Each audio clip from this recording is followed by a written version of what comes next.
Welcome to our tutorial on the operation of a 12-volt to 5-volt DC to DC buck converter offered by ATO. To show you the setup and functionality of this component, we're going to use the following tools.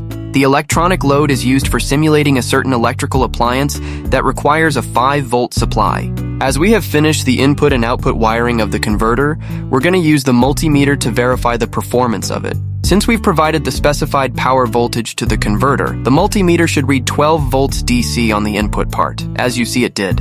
Next, we'll take the multimeter and use it to measure the output voltage at the electronic load. The measured result should show 5 volts DC, indicating that the converter is functioning correctly. With its compact design and high efficiency, this DC to DC buck converter is ideal for various applications, from automotive electronics to DIY projects.